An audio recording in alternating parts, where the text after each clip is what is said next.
And here we are. Okay, so how many people remember what we talked about 5 days ago? Remember I said it's going to be a magical moment today because, this is where everything kind of come together. Okay, some people remember, some people may have no recollections whatsoever. Okay, so we are still on the topic of propositional logic. So here we are. And we have talked about a few things. So what I'll do is I'm just going to go through the things that we have talked about already. All right, so the first thing we talked about last week, okay, in both classes last week, was generally speaking what is propositional logic. It has got it's a four tuple, okay? There are four sets to describe a propositional logic system. Alpha, which looks like A, is the set of all the alphabets, okay? The constants, the variables, the schemata. Okay, so typically, I use 0 for false, 1 as true, and then we have PKRST as variables, and then we have the Greek letters like psi, phi, rho, and so on for schematas. And then we have symbols, okay? We have symbols to represent operators, and those are all in the set that I call omega. Okay, uppercase omega is the set of all the operators, which has two subsets. Okay, as far as regular logic is concerned, omega 1 would be all the operators that only require one operand, and there's only one operator like that, which is the negation operator, or not. I mean the not operator, because some people may say or not, which means negate what I just said. So that was not what I meant. And then there's omega 2, which is where most of the operators go to. Conjunction, disjunction, implication is equivalent to. Those are all in omega 2. We do not have anything that in omega 3, although technically speaking, since you already have taken cisp440, the ternary operator would fall into omega 3 if we want to use the omega 3. Okay, but we're not going to use omega 3. So between the alpha and the omega, we can now start to define what is a well-formed formula. Okay, do you guys remember how we define what a well-formed formula is? It's somewhat of a recursive definition, but it has to start somewhere. So where do we start with well-formed formulae? What is, by definition, a well-formed formula? Anything in which set? In alpha, okay? So anything in alpha is by definition well-formed. So once you have that, then you look at the operators. If you have something from omega 1, that operator and the value that is by itself well-formed, together that expression is also well-formed. If you have two well-formed formulae, and you have something from omega 2, which is an operator that requires two operands, then you have the well-formed formula, operator, and then the other well-formed formula. That whole thing is also well-formed. So that's where it becomes recursive, because you can construct larger and larger and larger expressions that are also well-formed. Is that okay? So between alpha and omega, we can span basically what I would call the well-formed formula space, or the space of all the expressions that are syntactically correct. Is that okay? But we don't know what is true and what is not true. So where do we start with defining what is true? Iota, very good. Okay, so iota, are basically all the well-formed formulae that are known to be true or given to be true. Okay, so don't question why they're true, they're just true. Okay? But how do we spread, truthfulness to, from expressions in iota to other well-formed formulae?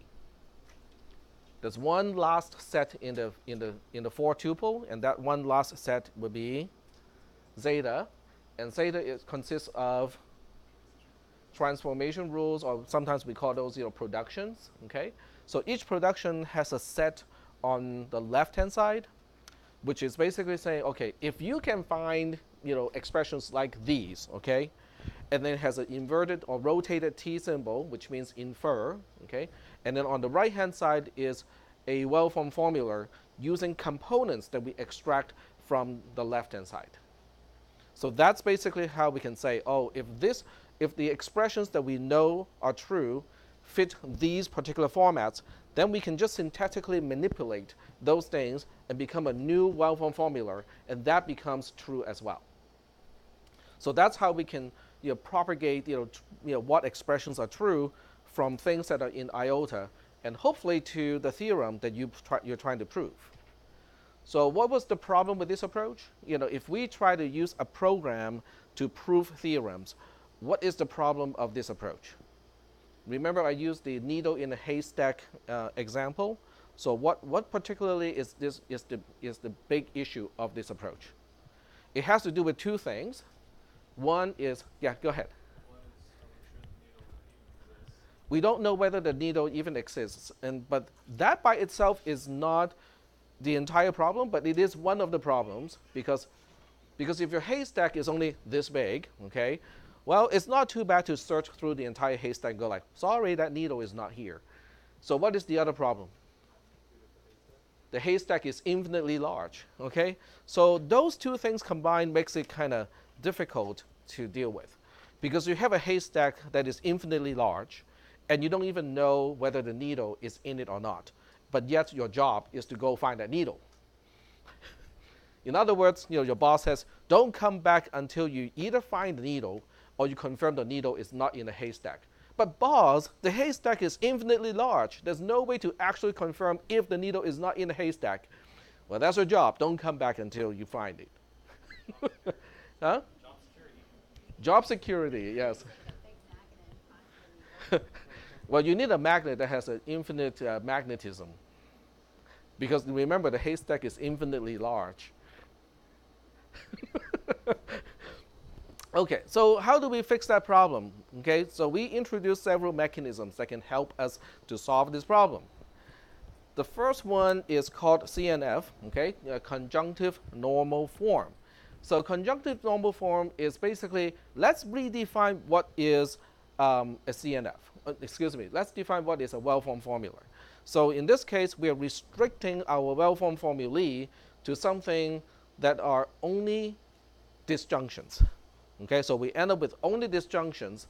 And not only that, the disjunction can only be a disjunction of constants, negation of constants, variables, or negation of variables.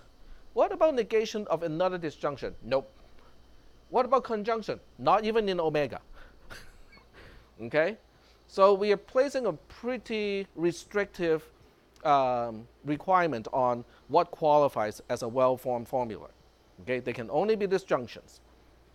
Okay, so that's CNF. If we can only have disjunctions, how come it is called a CNF? Where the C stands for conjunctive, right? So where's the and? What do you think? Everything is, all the true statements, all the true expressions are implicitly conjunctioned. In other words, everything in iota are true at the same time. They're all true.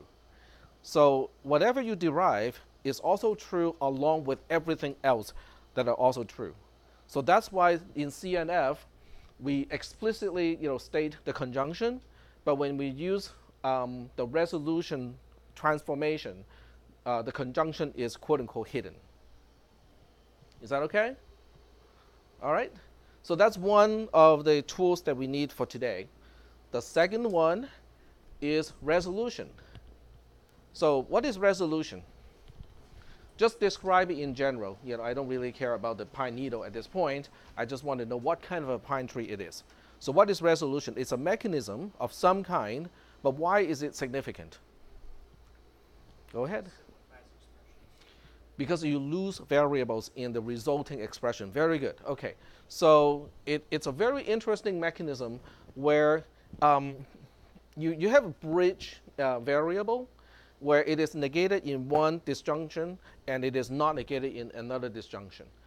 And then what you do is you concatenate the two disjunctions into one longer disjunction, but the variable that appears in both, in one it is negated and the other one it is not negated, that variable goes away.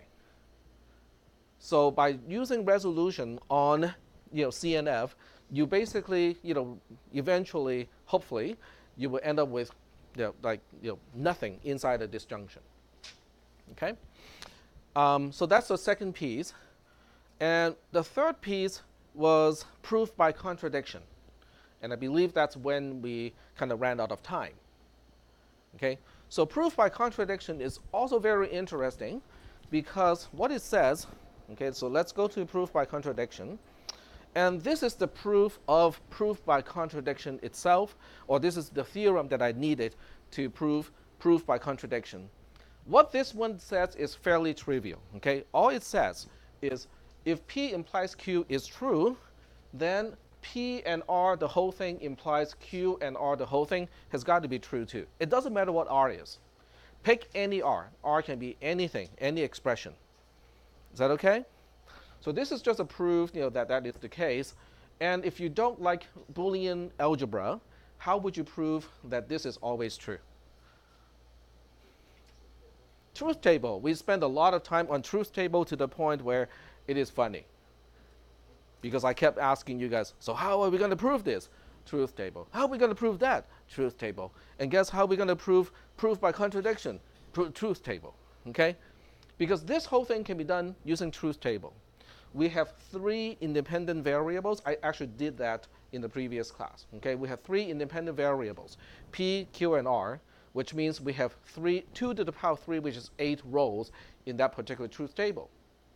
So all you have to do is to evaluate each row and compute, this entire expression, which is, it looks kind of complex, but nonetheless, it's only using operators that we have already defined. So you compute the value of each row, and you will find that the entire column of this overall expression is ones. They're only ones, which means regardless of what P, Q, and R are, this implication is always going to hold. Okay? But that doesn't look like, proof by contradiction. Well, if we scroll down a little bit, then we utilize that smaller theorem, which is called a corollary, and we utilize that and go like, okay, so let's say everything that is known to be true is contained in psi. Okay, so psi is not really going to be a simple thing. Most of the time, it's going to be a pretty long expression. And phi is the theorem that you are asked to prove. We don't know whether it's true or not, but we are going to say, okay, let's see if we can prove that it is true. So we want to see whether this implication is true or not. Okay? And if psi is in fact a theorem that is resulting from psi, then the implication is going to be true. Because that's basically what a proof really is connecting things that are known to be true, things that are given to be true, to a particular expression that you don't know whether it's the result of all of those things that are known to be true. So if phi is in fact a theorem, then this implication is going to hold. But sometimes it's really hard to chain your reasoning directly. So what we do instead is to say, well, we're going to utilize the other theorem. Because what the other theorem says, I can do a conjunction with something for psi. I can do the same conjunction with the same thing with phi, and that implication would still be holding true. Right? So I chose a kind of funky thing to end with. So I chose the negation of the theorem that you're supposed to prove as the component to be ended with. So on one side we have psi and not phi. In other words, everything that is known or given to be true and the negation of the theorem that you're trying to prove. Okay? What about the other side? It becomes the theorem that you want to prove and the negation of the same theorem that you're trying to prove. What is that going to be? Phi and not phi is guaranteed to be false. Okay, so now it becomes like this. Now it becomes phi, psi and not phi implies false. Is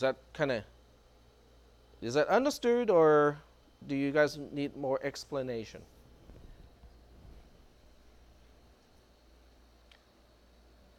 No questions? Okay, so let me just say that one more time.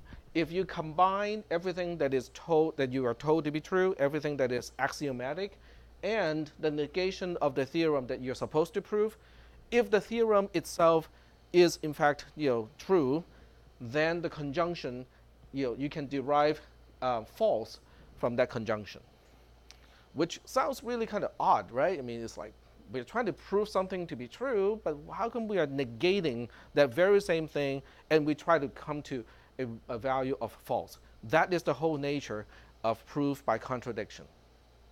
So what we'll do now is to have an example of proof by contradiction first, just so that we kind of get a handle on proof by contradiction.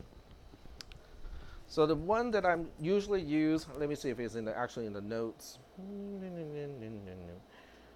Okay, that's actually in the notes here with, I think it's the pigeonhole principle, but we can do something else. Okay, so you can read about the pigeonhole principle or the proof thereof, but I can also do something else. Okay, so let's say I'm looking for factors. Okay, factors like 6 has 2 factors, 2 and 3 that are non-trivial. Okay, prime numbers have no non-trivial factors because the only factors would be 1 and itself. Okay, and there's a certain importance of finding prime numbers, especially huge prime numbers. Why is that? Why are prime numbers important? For encryption, very good. And specifically, what encryption makes use of pairs of large prime numbers? Exactly, key pair encryption. And how many things you do on the internet makes use of key pair encryption? Every time you see HTTPS, it makes use of key pair encryption. Every time your browser goes like, yep, this certificate is in fact legitimate, okay? It is using key pair encryption. Why is that important? Why do you need to make sure that the certificate in an SSL connection is legitimate? Well, if that is not the case, I would just go ahead and buy wellfargo.com without the S, okay, intentionally, and then I'll make a website that looks exactly like wellsfargo.com, okay, and people who just have a little typo would end up on my website, right? And well, it's going to look exactly the same as a Wells Fargo website. It will ask people to enter the username and password, and I'm going to capture that. Okay, in fact, I will try to be sure. In fact, I would just tell them, oh, sorry, you probably entered the wrong password, and make sure that they get it right with 3 successive trials. Then I have their username and their password, right? If I were a smart criminal, I wouldn't use it myself. I'll sell that to somebody else to use it. Okay, so what is stopping villains like this to do something like that? I can still buy that website. I can still buy that domain name. Okay, wellfargo.com. I can probably buy that. I can make my own certificate, right? So that it's still going through a SSL connection. So what is stopping people from mistyping, go to my website, and have me stealing their password and username? It has to be signed. Okay, it has to be signed by a certificate authority, or CA in short. What if I'm using a certificate that is not signed by a CA? Your browser is going to flag it like there's no tomorrow. It will just give you a big, huge message and say, do not go any further. This certificate is not signed properly. Now, for anyone who decides, nah, that's okay, click, keep going, there'll be another message saying, no, this is really a bad idea. No, I think it's fine, click. Okay, for those people, I'm sorry to say that you have ignored all the warnings. So, yeah, your bank account belongs to me now. Okay, but it's based on key pair encryption. All of these, digital signature, the entire idea of SSL connection, the majority, not entirely, but the majority of all of this technology is based on key pair encryption. And key pair encryption mathematically depends on pairs of large prime numbers. So there's definitely a interest in looking for or coming up with large prime numbers as quickly as possible. Okay? All right, so getting back to the problem that we have here. So what I'm going to do next is to show you the snippet of a code or program that can help me find your prime numbers. So how hard it is to find prime numbers. Let's think about 101, which is a prime number, okay?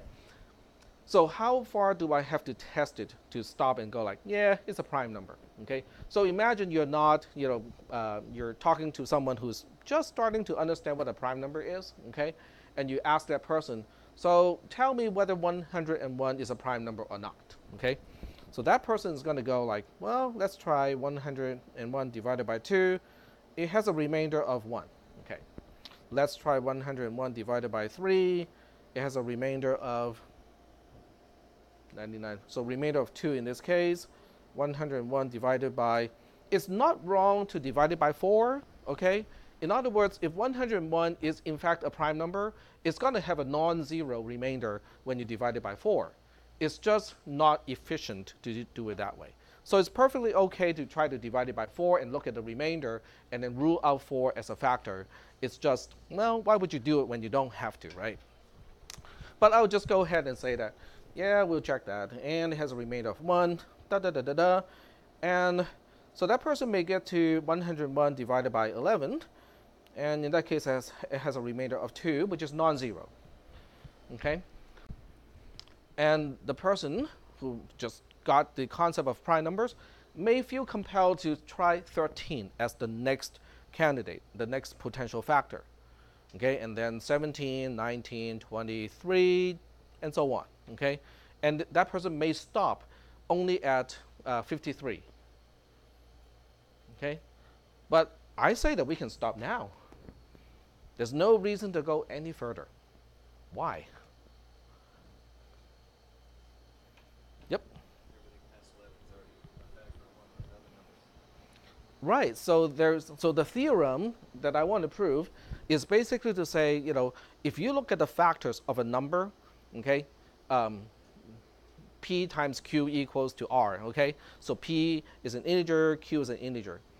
One of those two numbers has to be less than or equal to the root of r. Okay, so let me write it down here. Okay, so what I want to say is, let's say p is a natural number, q is a natural number, and r is a natural number. So you're given that these three numbers are natural numbers. The implication is to say p times q equals to r implies p is less than or equal to the square root of r, or q is less than or equal to the square root of r. In parentheses, just to make it extra clear. That's my theorem. Because this is what allows me to stop at 11 and say, well, if it had any factors, we would have found it already. Is that making any sense? Now, 1 is a factor, but it's a trivial factor, so that's why it's not useful to me. Is that okay? Does everybody make the connection between why I can stop at 11 and the theorem that I'm trying to prove? Is that okay? All right. Okay. So now we look at this and go like, but how am I going to prove that? So this is where you can use proof by contradiction. So in the next slide, I'm going to use proof by contradiction to look at this. But the first thing, whenever you use proof by contradiction, it is really important to state what the theorem is, okay? Because we have to take the negation of that. So I'm going to ignore quantifiers for the time being, okay? Because it's just kind of not necessary for this discussion. So the theorem is quite simple, okay? We have p, q, r. They're all from the natural numbers, okay? And then the actual real important statement is to say that p, q equals r implies, okay, p is less than or equal to the square root of r, or q is less than or equal to the square root of r. Is that okay? Now, you can also look at it in a different way, okay? If for those of you who do not like square root, you can always say p squared is less than or equal to r, or q squared is less than or equal to r, because I'm just squaring both sides. The inequality would still hold because p, q, and r, they're all natural numbers. Is that okay? All right? So let's negate the theorem. So when we negate the theorem, what do we get? Well, so instead of looking at this particular theorem, let's look at in general what we can do about something in the form of something implies something or something or something. Okay, so we'll just say, okay, so let's look at A implies B or C. Okay, can we identify which part of the original theorem goes to A, which part goes to B, and which part goes to C? Yep. Okay. Because this will make the discussion a little bit faster. Okay, so I want to negate it. In other words, I'm saying, yeah, negate the whole thing. So that means, for those of you who want to identify what is A, this part is A, this part is B, and this part is C. Okay. All right, so in order to do negation, I will first have to change the implication and turn it back into the definition, which is the negation of the first part or the second part.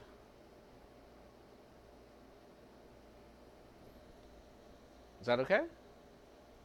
And then what we do is we apply De Morgan's law, because now we have a disjunction in the inside and a negation on the outside. So every time you have a negation on the outside of a conjunction or a disjunction, it means De Morgan's law is applicable. Doesn't mean it's the best idea, but it simply means you can apply De Morgan's law. So I'm going to apply De Morgan's law here. De Morgan's law would also work with a big disjunction of more than just two terms. Exactly the same way. You basically, quote unquote, distribute the negation operator to each individual item, and then you turn the operator from a disjunction into a conjunction. If they were conjunction to begin with, you turn it into a disjunction. So it still works, kind of, you can extend it. So, okay. In that case, it becomes the negation of A, and the negation of B, and the negation of C. Is that okay? Now, once again, for those of you who are not convinced that we can do the entire operation in one single shot instead of using only two components, in the first application of De Morgan's law, and then do the second level of De Morgan's law, you can prove this by using a truth table. Okay, so I'm not going to prove it in today's class. Okay, so now we got what? We got A and not B and not C. That becomes the negation of the theorem itself. But now, we have to bring the context back here. In other words, what is A again? PQ equals R. That's A. What about B? B is saying P squared is less than or equal to R, but you want to negate it, which means P squared is greater than R. Okay? What about C? Kind of the same thing.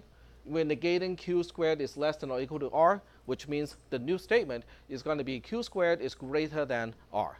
So I'm going to write those down here. Okay? So the negation of the theorem is now saying PQ equals R is true, and P squared is greater than R, which is the negation of this thing here, and Q squared is also greater than R, which is the negation of C. Are there any questions at this point? Are we good so far? All right. So why is that such a bad thing? If I say, I can find three natural numbers such that PQ equals R, and P squared is greater than R, and Q squared is greater than R, why is that such a bad idea?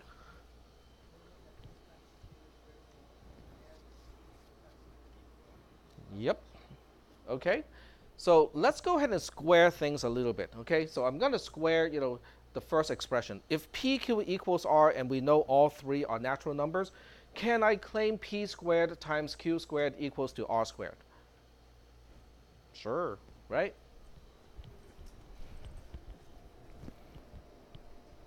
Okay, so this is implied by that. Okay, so this implies P squared Q squared equals to R squared. So I can attach anything that is implied to the conjunction without changing the truthfulness of the conjunction itself.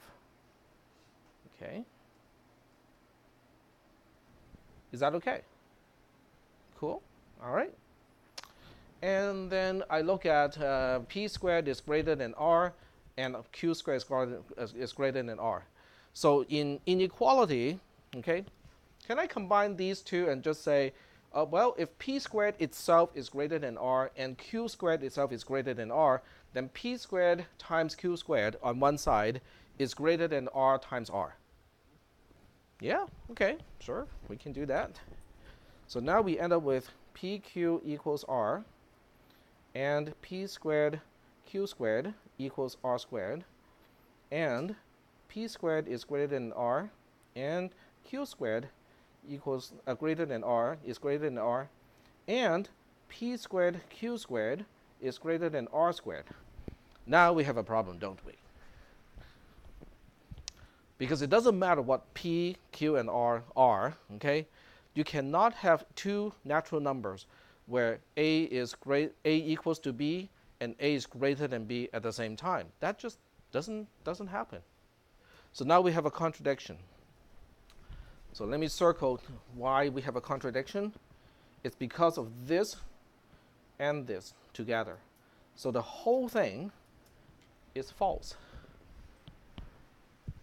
Okay, hold on a second here. The negation of the theorem combined with just usual algebra and inequality truths leads to a contradiction. What is that saying about the theorem itself? The theorem itself is true. This is proof by contradiction.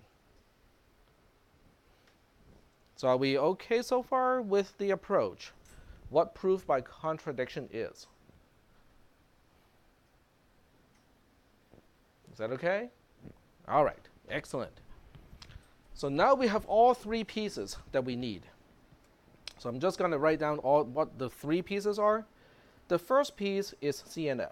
Okay, I can convert any Boolean expression into a conjunctive normal form. Okay, what is a conjunctive normal form? It's a gigantic conjunction of terms. Each term of the conjunction itself is a disjunction.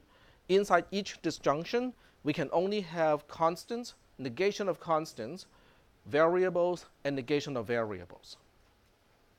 That's a CNF. The second piece that we have is called resolution. So what resolution says is if you have a disjunction that has the negative version of a variable, and then you have another disjunction in the same CNF that has the non-negative version of the same variable, then what you can do is you can concatenate the two disjunctions and get rid of the variable that is negated on one side and then not negated on the other side. That's resolution. And then the third piece is proof by contradiction. So we have proof by contradiction as the third piece, which is basically saying if you negate the theorem that you want to prove and put it into the same conjunction of everything that is given to be true, then at some point you should be able to derive a contradiction, which is basically saying the entire thing is false. So I'm saying that these three things combined will make it possible to prove theorems one way or another.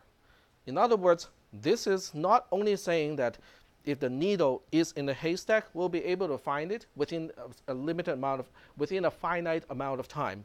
We can also confirm that a needle is not there, given a finite amount of time, which is really cool. Okay. Okay. So the first thing we want to do is to say, hold on a second here. The first problem is what is this space? In other words, if I have, let's say, 3 variables, how many conjunctive normal forms or how many different terms in the conjunctive normal form can I have? Because if that number is infinite, then we still have the same problem as before. Is that making any sense? So let me ask you this question. If I have 3 variables, let's say P, Q, and R, how many ways can I make disjunctive terms, okay, the OR terms, using only either a variable or the negated version of a variable, or just having that variable missing at all in the disjunction? So I'm going to give you some examples. Okay, so we got P, Q, and R. So I can have P by itself is good. Okay, P or Q is good. P or not Q is good. P or R is good. R by itself is good. P or Q or R is good. P or not Q or R is good. So the question is, how many of these things can I make out of a known number of variables? What do you think? For each variable, how many choices do I have?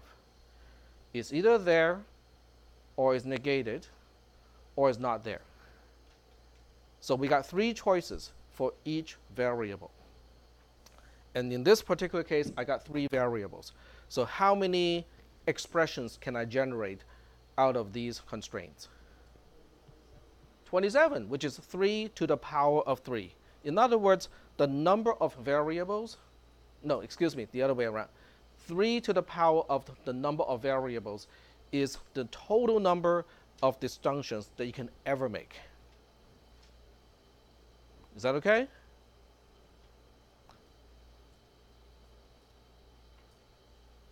Why is that important? Because you guys do not seem to be impressed. Because it's finite. With 5 variables, I know that the longest possible conjunctive normal form you can ever get has 3 to the power of 5 items in it, each one being a disjunction. It's finite. It might be a large number, but it's finite. Okay? That is really important, because that means at some point, if the theorem that I'm trying to prove is not really a theorem, I can hit a dead end, and I know when I hit a dead end. The haystack is now limited in size. Is that okay? All right. So if you have not read ahead of me, I'm going to show you the exercise. Okay, so we got an example here. All right. So the example, basically says, don't ask me why, but it is known to be true, okay, that not P or, and then the negation of R implies Q, and P or T, the whole thing, is true. Why is it true, Tack? I don't know. I mean, I'm just saying that it is true. It's known to be true. All right? So now the question is, we need to express it as a CNF first. In other words, I need to boil it down to a conjunctive normal form. How do I boil it down to a conjunctive normal form? Okay, you guys have completely forgotten what we talked about last week. Yep. We apply the definition, and then we do the whole distribution thing. We did this already last week. It was one gigantic mess, and then we cleaned it up really well to something like that. Okay, so this is already done in the previous part of the module. Okay, it's just that after 5 days, especially because of the weekend, we don't recognize this anymore. Okay, so if you scroll back a little bit, you will see it. Okay, is this in conjunctive normal form? Is it a big conjunction of disjunctions, and each disjunction only consists of variables and negations of variables? Yep, meets that requirement. Cool. So I'm just out of the blue, I say, well, maybe this is a theorem. Okay? In other words, if psi is true, then phi is going to be true too. but that's just a claim. Okay, I claim that not T implies P is a theorem. But T, where is T coming from? I can always introduce terms in the theorem to be proved. I mean, if it doesn't matter, it should still be provable. So what we do next is to look at the theorem and say, okay, what does the negation of the theorem look like? So that's basically what this part of the derivation is about. It's basically just negating phi itself and then turn it into a CNF. So if phi is not P implies Q, then not phi is the negation of that implication. So the first thing I do is I get rid of the implication using the definition of implication, which means I negate the first term and then do an OR with the second term. Double negation, well, I don't clean it up until the last minute. So when you have a term or something else, but you have a negation on the outside, we apply De Morgan's law. So we ended up with not T and not P. Is that okay so far? So not T or not P is CNF because not T by itself is quote unquote a disjunction. But what are you ORing that with? What do you think I'm ORing that with if I really want to look at not T as a disjunction and say that it has to have a disjunction operator in it? So what am I going to OR with not T? So I always end up with just not T itself. You can OR it with 0. Exactly. So for those of you who say, but you always have to have an OR, just OR that with 0. So it becomes not T or 0 in parentheses, and then on the other side becomes not P or 0 in parentheses, if you absolutely need to see that disjunction. Is that okay? All right? Okay. So now we have psi, which is what is known to be true, what you're told to be true, so do not question that. That would be this part here, that's psi. We have not phi, which is also in conjunctive normal form because of this derivation. Now we can combine those two. So now we have psi and not phi. Well, guess what? That is also a CNF because CNFs can concatenate. If you have a CNF, let's call it CNF1. You have another CNF, let's call it CNF2. CNF1 and CNF2 is also a CNF. So you can string CNFs as many times as you want, and the result is still a CNF, which is really cool. So now we have what I call a super CNF, which is basically just a combination between psi and not phi. Everything that is known to be true and the negation of the theorem that you're asked to prove. Is that okay? So now we can try to apply we can try to apply resolution. So remember what resolution is? You have to find a disjunctive form where one side has a variable and then the other one has the one side is negated, the other side is not negated of the same variable. So do we have such a pair in this case? Well, let's check. Now I always do a systematic check. In other words, I lock down the first item and then I look at the second item. Can these two resolve? Nope. They do share variable P, but they are both negated. So, so resolution cannot happen. What about the first and the third term? Nope, they cannot resolve. What about this one with the last one? They cannot resolve either. Then I move on to the second item, and I ask, can the second item resolve with the third one? Nope. Can it resolve with the last one? Nope. Then I look at the third one, and I ask, can it resolve with the last one? Nope. So we have evaluated every single possible way to pair up these terms inside the conjunction, and none of them can resolve. So it's not going anywhere. And yet it is not false. I do not end up with false. So that's why this particular theorem or proposed theorem is not really a theorem. I have proven this theorem is not a theorem. The proposed theorem is not a theorem. Is that okay? Which in the previous system of propositional logic may take forever because the needle is not even in a haystack. And in the previous model, the haystack is infinitely large. So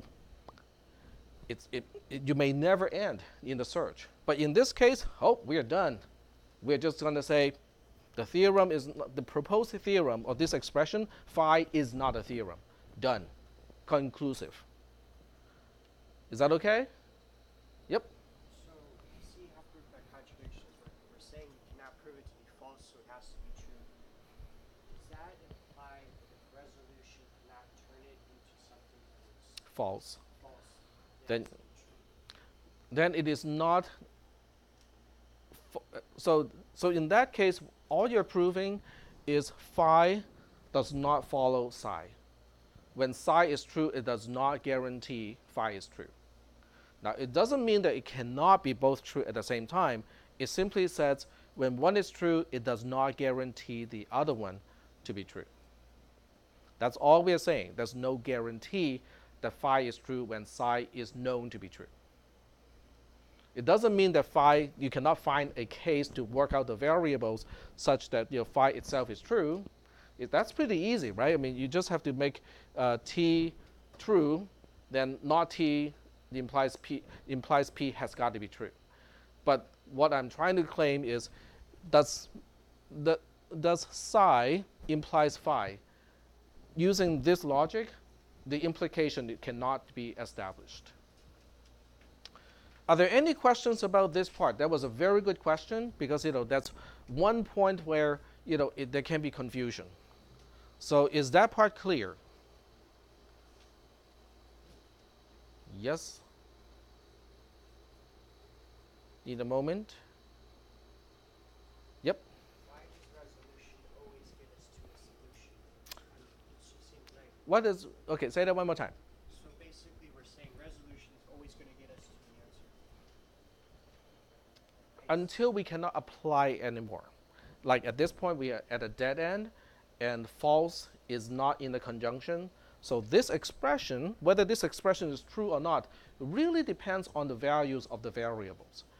So it is no longer just, yep, it's always false. That's what we want. Is that okay? Okay, maybe the next example will help illustrate the difference because, as I say here, okay, maybe scroll down a little bit. Okay, so I can see some of you are disappointed. I thought the whole point is we're going to prove a theorem being true. So, we just prove a theorem is not true. Show me that we can prove a theorem that is true. So we're going to do it this time. So this time we'll use, I'm just going to use the name phi prime just to distinguish it from phi itself, okay? So this time I claim, the new theorem that I want you to prove is P implies not Q, based on the same facts as before. Is that okay? So what I need to do first is to take the theorem that I'm supposed to prove and negate it first. So now I have to negate P implies not Q. And using a very similar technique, I convert the implication to or. So it becomes not P or not Q. And because the or is negated on the outside, I use De Morgan's law. So De Morgan's law distributes the negation to the inside, but it turns the operator from an or into an and. And that becomes a CNF. P and Q is CNF. Because each disjunctive term is simply P or false, and then it's Q or false. So it can be seen as a disjunctive term. Is that okay? So what do we do next using proof by contradiction? We take psi, which is everything that we are given to be true. We take the negation of phi prime in this case, which is the negation of the theorem that we want to prove, and we make a bigger conjunction out of those two. Okay? So the bigger conjunction is down here. Let me scroll up. And this time I can actually do some resolution. In other words, I can look at this and go like, P, not P or R has the negation of P, but I have P all by itself sitting outside, so those two can resolve. What do they resolve to? Let's see. I took the wrong one. I took these two to resolve. Not P or not Q as one side, and then P as the other side. One has the negated version of P, the other one has a non-negated version of P. Then I quote-unquote concatenate. while at the same time removing any reference to P or not P. And guess what I end up with? Not Q. Is that okay? Does anyone need a quick refresher of what resolution looks like? Don't be shy. Okay, very good. So resolution is basically saying, okay, it's basically saying, using schemata, it's basically saying, if you have, psi or rho on one side, and it's conjunction with not rho or phi, this expression implies the following. It implies psi or rho, psi or phi. There we go. Rho is gone completely. That's the mechanism of resolution. And this works even when rho is a huge, complicated Boolean expression. As long as one side has the non-negative version of it and the other side has the negation version of it, it works. It also doesn't matter how complex psi is, or how complex phi is, or how simple they are. I mean, phi, for all we know, can be 0. That's legitimate, okay?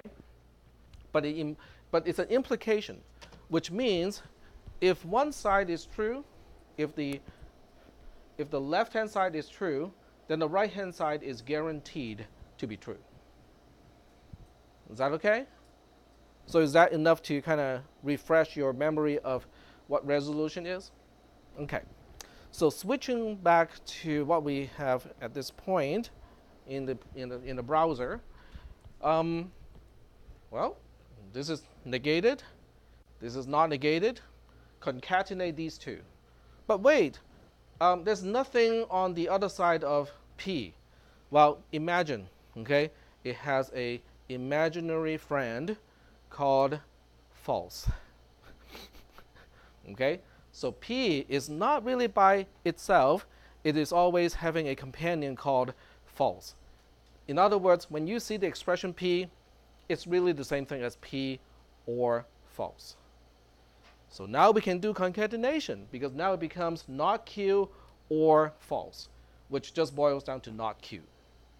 Is that okay? So far so good? And now we can say, oh, but that's Q, which is also known as Q or false, right?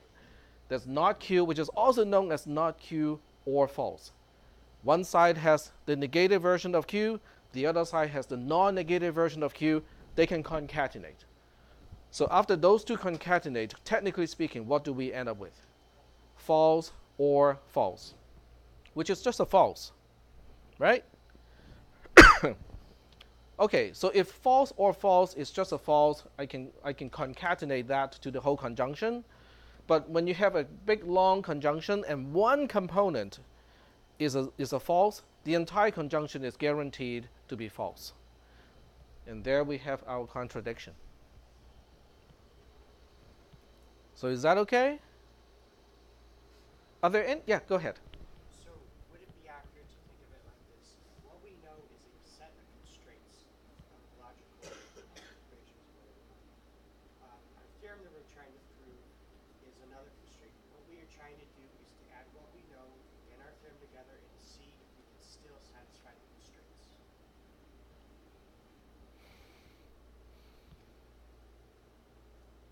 I've never looked at it that way, so I have to think about it a little bit. But it's really a consequence of those three items that we have. CNF, which is kind of like magically saying every Boolean expression can turn into a CNF. Okay. The second one is resolution, and I just got resolution up here. Okay, that's the whole mechanism of resolution. And how do we know this is true? We can use a truth table, but I have also proven it using a Boolean algebra. So we know this is true as well. So that's the second component. And the third component is proved by contradiction. So combining those three ingredients, now we have a system that can prove whether a theorem is true or not, whether a theorem holds or not, within a finite amount of time. So do we have any questions about this?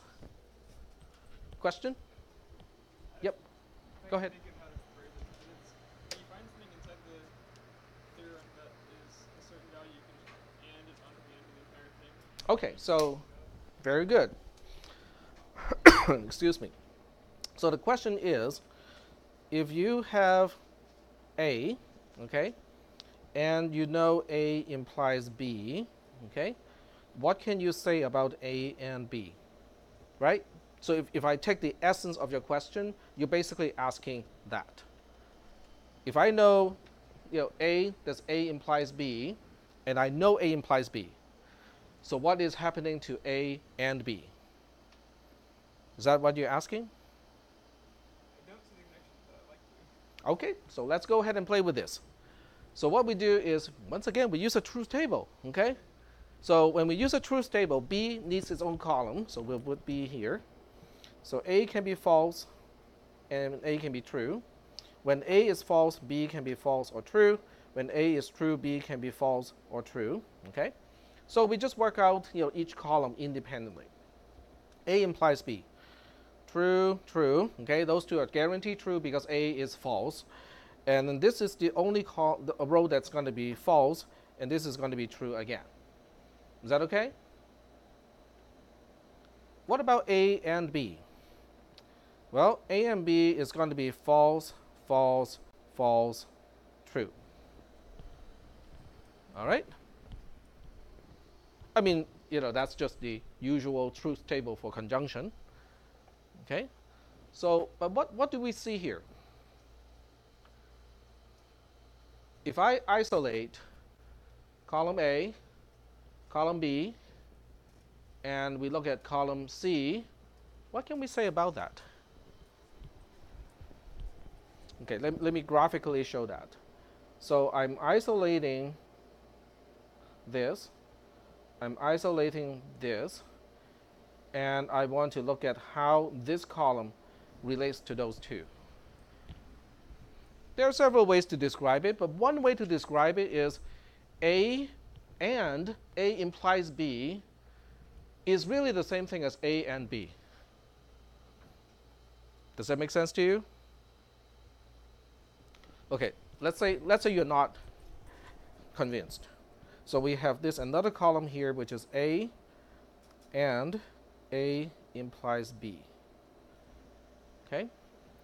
So what happens to that last column that I have here? When A is false, that's guaranteed to be false, right? So we will have the first two items guaranteed being false. What about the third row? In the third row, A implies B is false. Right here. Right? So that means A and A implies B as a conjunction is also going to be false. What about the last row? A is known to be true on this row.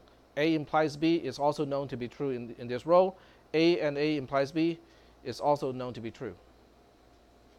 Do you see how these two columns are identical? I'm talking about these two here.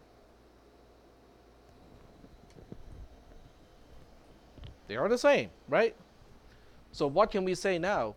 We can say A and A implies B being true means A and B is also going to be, it's the same expression. It has exactly the same value. Are we okay so far? Yeah? Okay. So how does this relate to resolution? So resolution is right here. Okay, I shouldn't have moved the screen here. So resolution is right here. So resolution is basically saying, oh, I can draw this implication, and the implication itself is already proven in the previous class.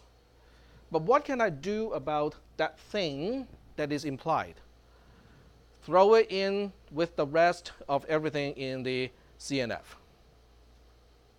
which is basically what the truth table is trying to show, is if you know A is true, what is A in this particular case? This entire thing. That's A. What is B? The result of the resolution. What about A and B? Well, we throw this into the big, huge CNF that contained the first part of the implication. So is that kind of answering your question? I think so. Okay. I guess this is only works if A is guaranteed to be true. Nope. It works for all values of A and B. As long as you can say A implies B and A. So, okay. So if you look at the truth table, it says, A and A implies B is exactly the same thing as A and B, regardless of the values of A and B. Because we looked at every single row and they are exactly the same.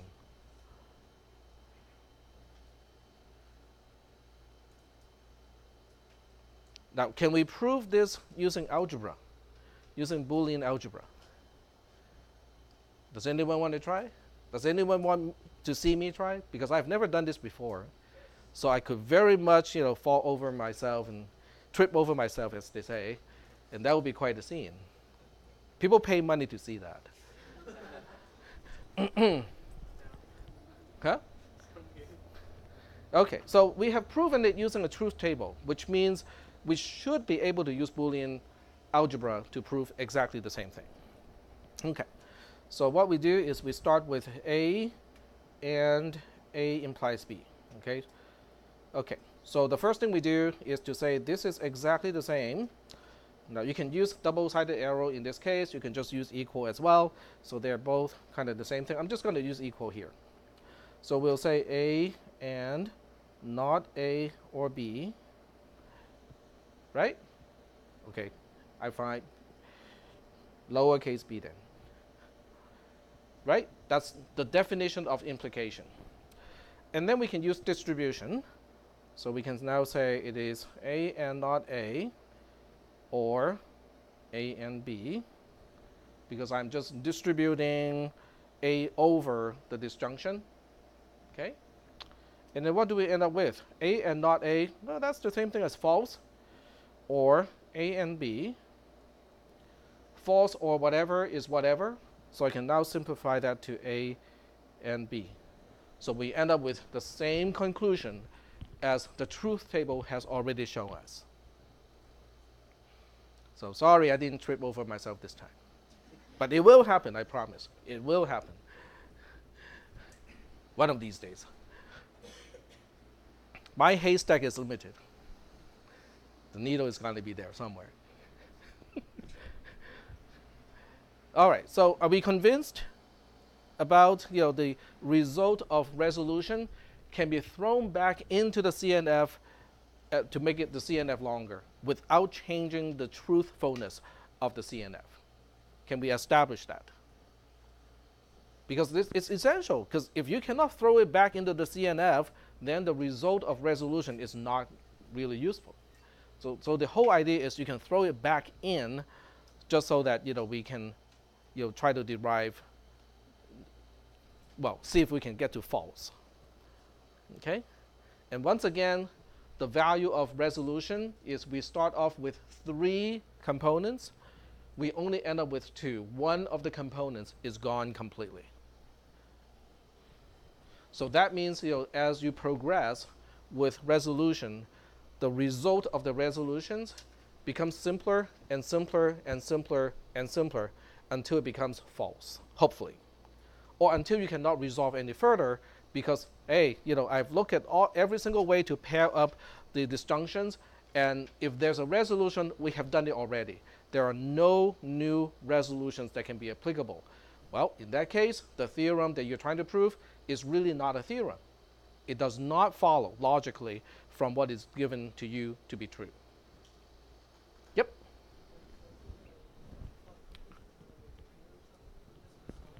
Say that one more time.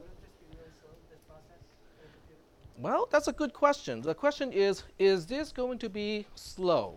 Okay, but we know the bound already because it doesn't matter what you start off with as a CNF. We know the longest length of the CNF is bound by 3 to the power of the number of variables. So that's the worst case scenario.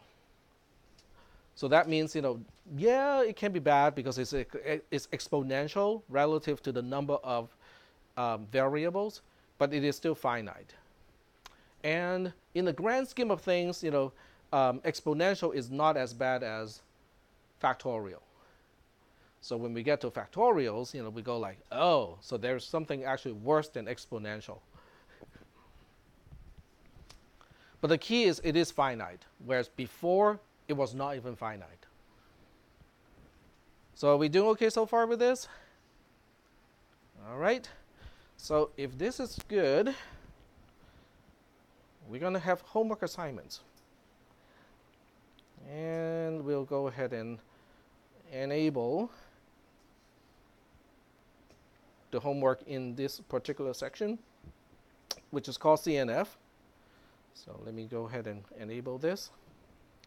So according to the projection of, based on last year's timeline, it would be October 8th to start on this homework assignment. So we are slightly ahead of time. And we're going to change the assignment date.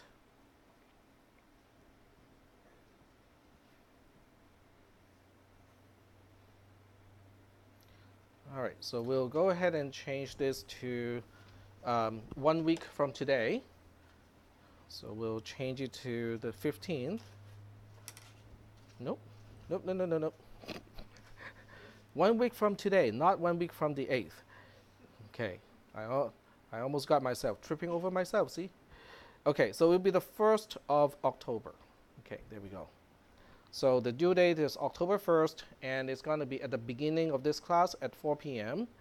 because I want to use the lecture to go over the solution. And available from today, which is September 24th,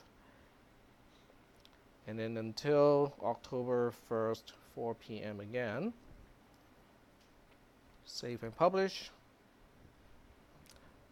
And so I'll go over this, the description of the homework first, just so that we know what we are supposed to do. So I give you some random, complicated expression, Boolean expression, like this one. And the first thing you need to do is to turn it into a CNF. How do you get started with turning this whole thing into a CNF? Well, you get rid of things that are not supposed to be there. How do we do that? What do I usually do? Get rid of the implication.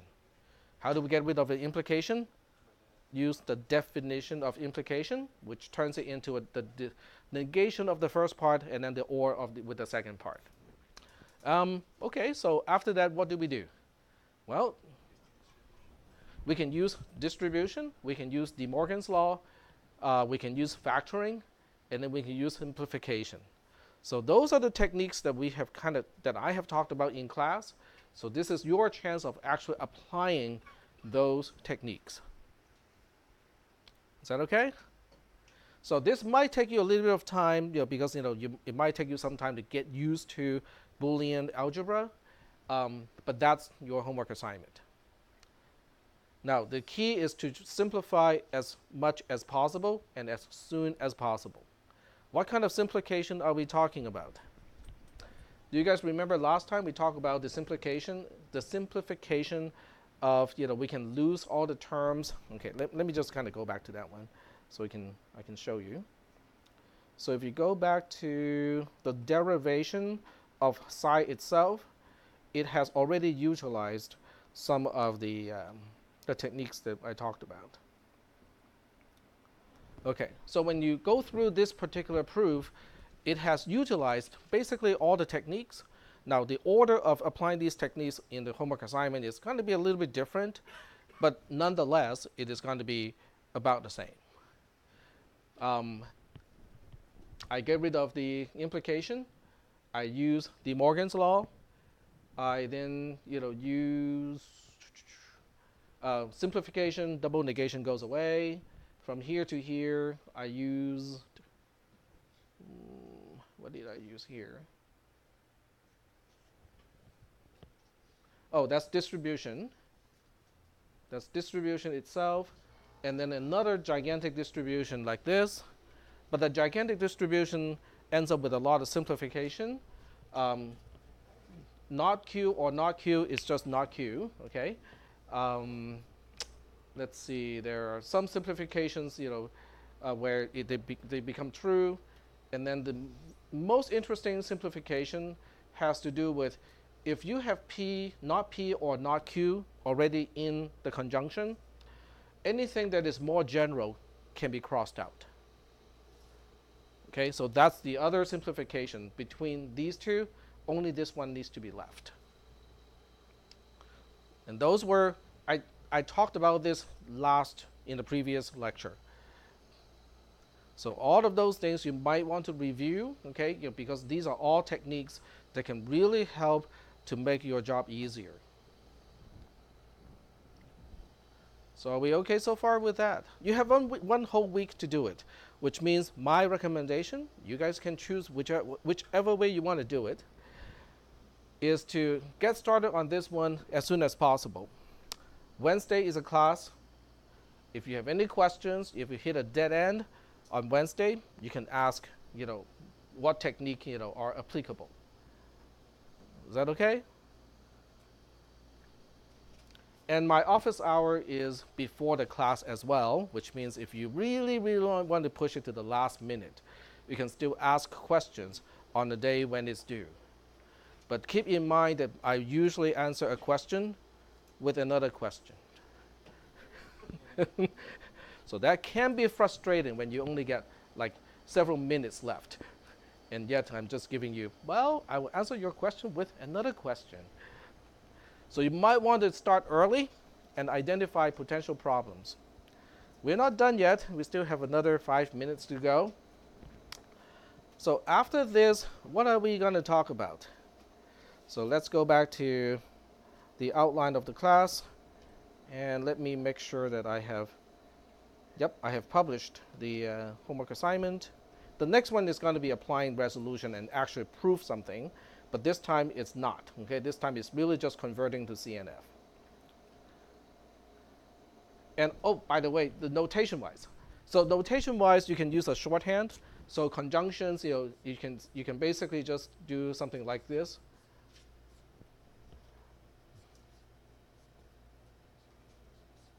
That's fine, okay? So you can use quote-unquote multiplication as conjunction, addition as disjunction, and then exclamation point as negation.